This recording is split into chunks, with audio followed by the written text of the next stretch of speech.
नमस्कार। कभी सोचा है कि कैसे एक छोटा सा गांव एक नेक इरादे के साथ जिंदगी बचाने की एक बहुत बड़ी मिसाल बन सकता है? आज हम मैदारानी गांव की कहानी के जरिए इसी सवाल का जवाब ढूंढेंगे और देखेंगे कि कैसे एकजुटता मतलब टुगेदरनेस जीवन का सबसे बड़ा तोहफा बन सकती है। तो इस पूरी कहानी की जड़ में एक बहुत ही पावरफुल आइडिया है, रक्तदान महादान। इसका मतलब है कि खून का दान करना सबसे बड़ा और सबसे नेक दान माना जाता है।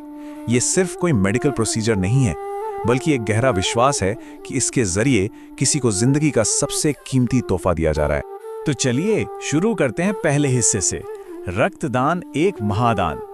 तो सवाल ये उठता है कि क्या होता है जब कोई समुदाय इस विचार को सिर्फ मानता नहीं बल्कि असल में जीता है, जब रक्तदान महादान सिर्फ एक नारा ना रहकर एक असल मुहिम बन जाता है। इसका जवाब हमें मिलता है मैदारानी गांव की कहानी में। अब आते हैं कहानी के दूसरे हिस्से पर, मैदारानी की युवा शक्ति। यहीं पर कहानी के असली हीरो सामने आते हैं। तो हम बात कर रहे हैं मध्य प्रदेश के खलवा ब्लॉक के एक छोटे से गांव मैदारानी की। और ये कहानी हमें बताती है कि बड़े बदलाव के लिए बड़े शहरों की जरूरत नहीं होती। प्रेरणा कहीं से भी, किसी भी गली, किसी भी गांव से शुरू हो सकती है। और पता है, ये कमाल किसी एक इंसान का नहीं था, बल्कि ये एक टीम एफर्ट था। इसमें सीएम लीडरशिप प्रोग्राम के स्टूडेंट्स थे, जन अभियान परिषद के सदस्य थे और सबसे जरूरी मैदारानी के लोकल नौजवान थे। सब एक ही मकसद के लिए एक साथ आए और इन सब की मेहनत का नतीजा वो इस एक नंबर में छिपा है, 14। जी हाँ, 14 यूनिट्स खून। अब 14 सुनने में शायद ज्यादा ना लगे, है ना, लेकिन इसका मतलब है 14 जिंदगियों को बचाने की उम्मीद। सच में ये जीवन का सबसे बड़ा तोहफा था।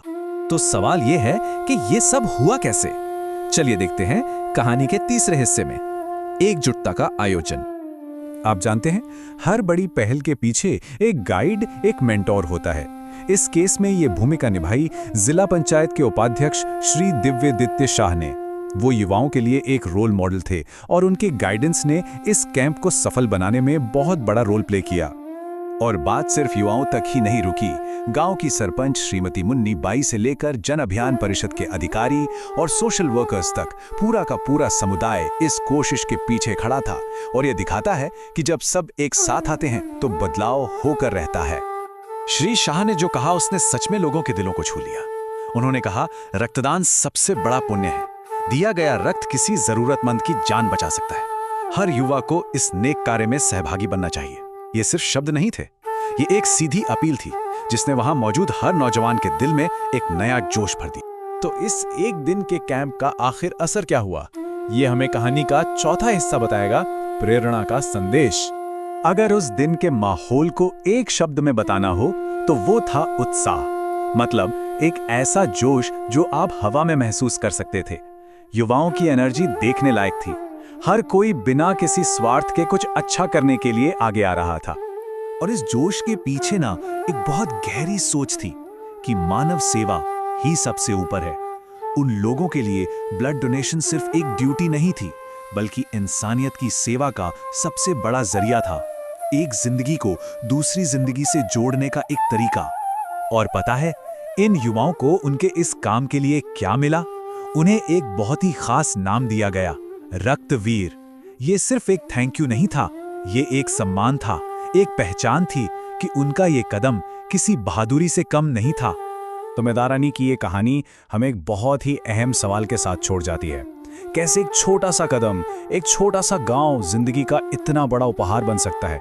ये कहानी दिखाती है कि जब इरादा नेक हो और पूरा समुदाय एक साथ खड़ा हो तो कुछ भी नामुमकिन नहीं है। सवाल बस ये है कि अगला रक्तवीर कौन होगा।